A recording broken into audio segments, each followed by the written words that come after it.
On today's History of Politics, I'm going to talk to you about domestic policy. Yesterday we spoke about foreign policy. Today we're going to talk about domestic policy. This is the root of the United States Constitution, is domestic policy.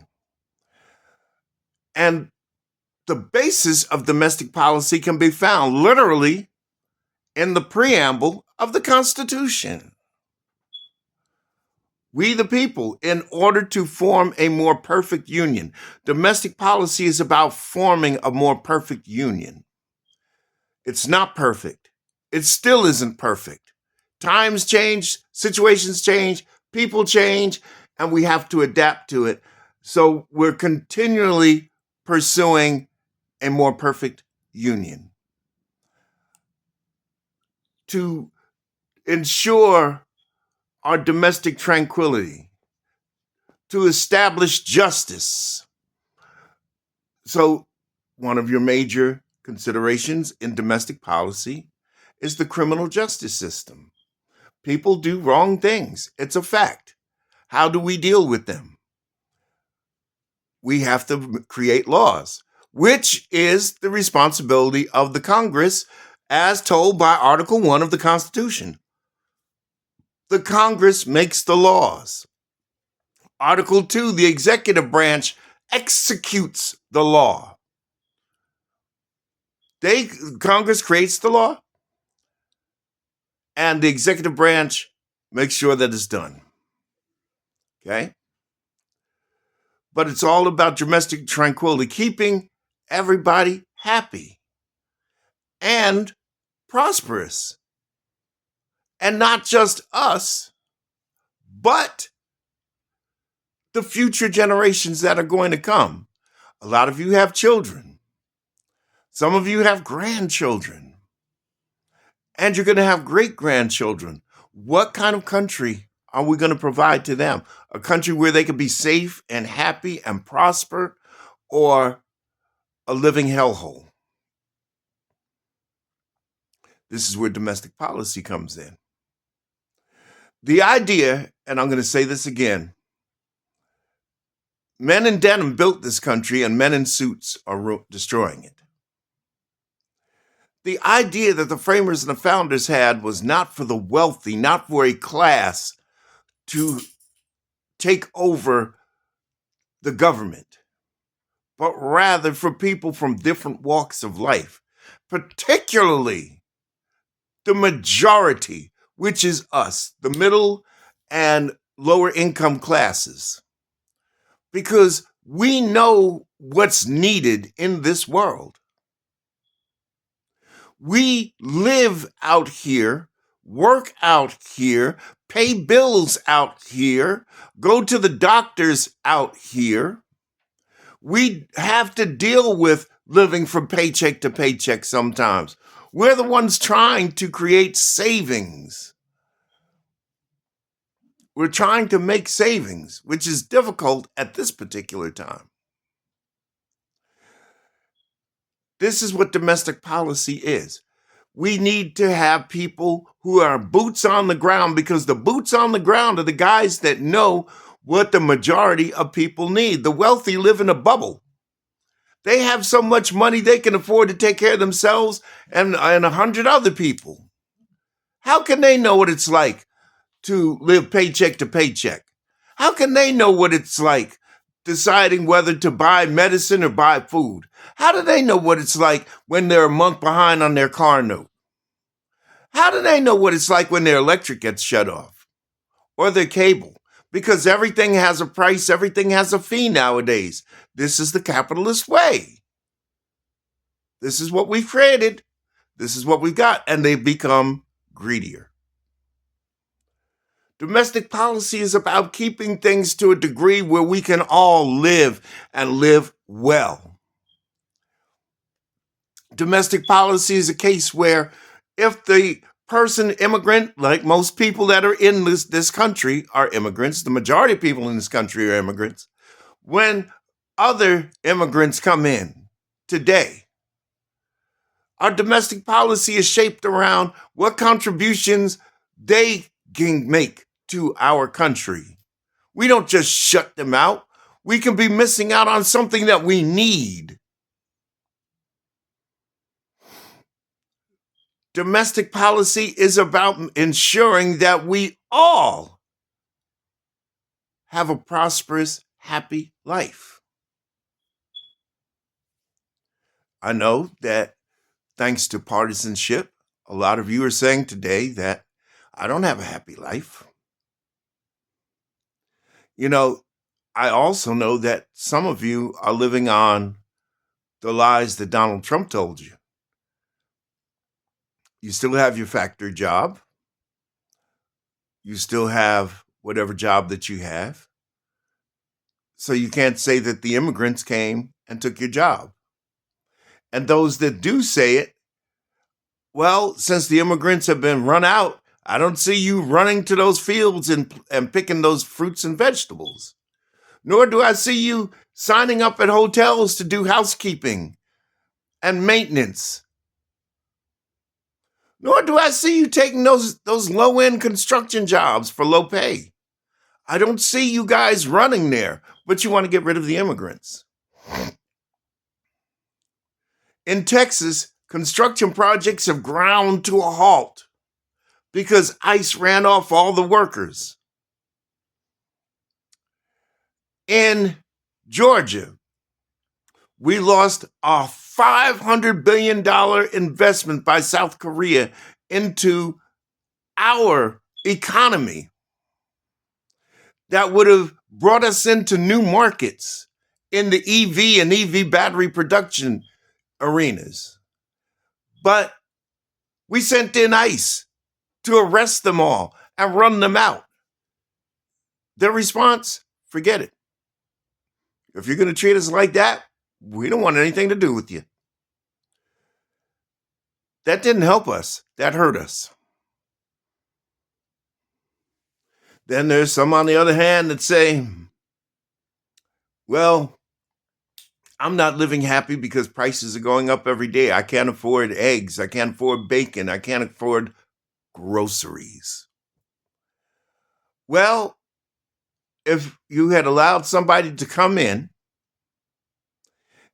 and put a check on this price gouging, that would have froze up Amazon and Walmart and Target and all these other big name retailers.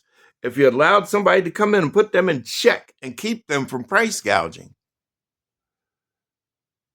we'd have happier lives. But that's domestic policy. Domestic policy is the fact that we need lawmakers to make laws to hold those price gougers in check.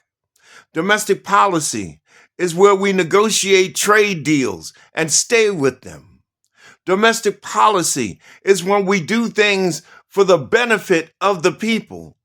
And, putting them actually, I know you guys are fond of the term America first. When we put Americans first as a priority, when we serve American people and American interests first, not particular classes of people, billionaires, Caucasians. No, that's not what it means. It means everyone in the country. Every single one of us.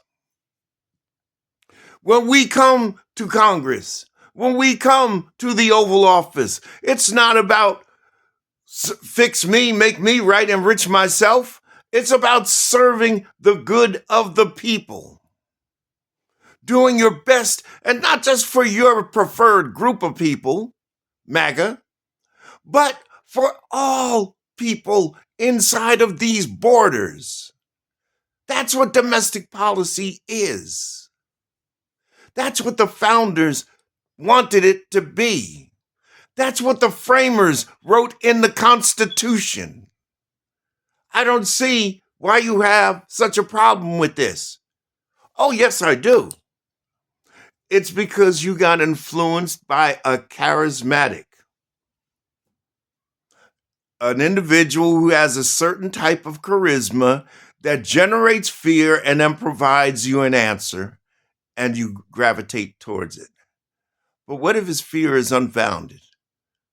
Let's look at Portland, Oregon, where he sent the troops in full on over the weekend. It was a hellscape, he said, a war zone. Live video from there proved that to be a lie. It's a manufactured emergency. But there's a reason for that. And this is outside of domestic policy. This is his domestic policy. He wants to take away our constitutional domestic policy.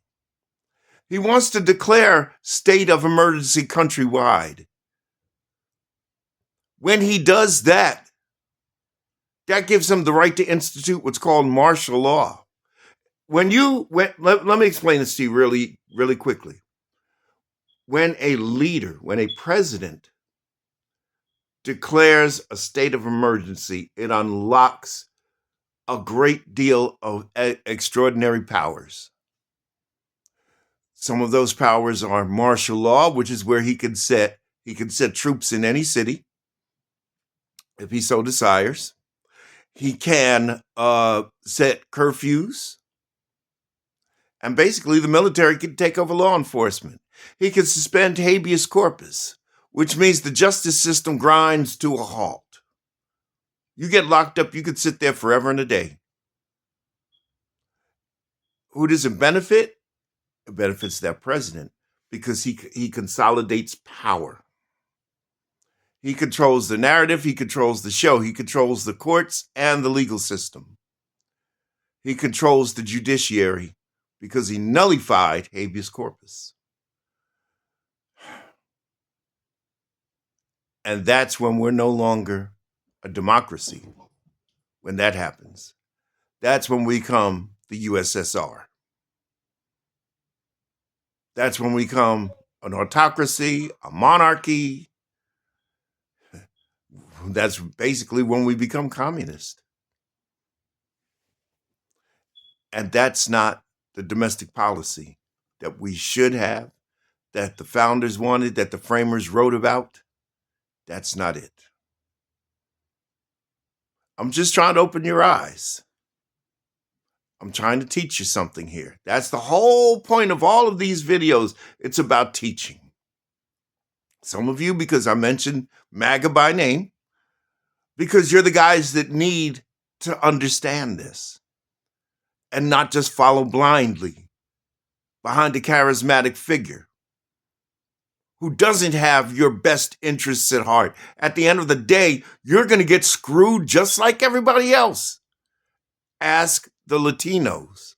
Remember Latinos for Trump? I wish I was able to edit like I want to. I'd put up a picture right now of a guy, a Latino guy, being led away by ICE, wearing a Latinos for Trump t-shirt. Or how about Trump Burger in Texas, the owner of that franchise, that ICE took him away too. So you don't think about it until it happens to you. While it's happening to other people, you don't care. But when you don't realize sooner or later it's going to come around to you too. And it has come around to you too. How much are you paying at the pump? Because I know it's not $1.99.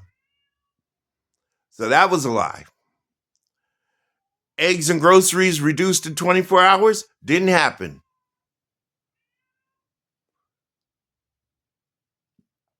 I live in an area that's fairly MAGA. Prices aren't lower here. They went up 40%. They went up. I'm just trying to educate you. You can get mad. You can make nasty comments, which, you know what? I'm just going to reply in kind and delete and block you after that. I'll read it, but remember, it's coming back. And then you're going to get blocked because I don't need that garbage here. I'm serving you. I don't get paid for this. I'm serving you. I have no sponsors. I don't get paid by YouTube. I'm doing this as a service to try to help people learn and understand the world that they live in, the world that we're supposed to have, and the world that we're living in, and what we need to do to make it better. And that's it right there. If you learned something today, comment respectfully, like, and share, and I'll see you on the next one.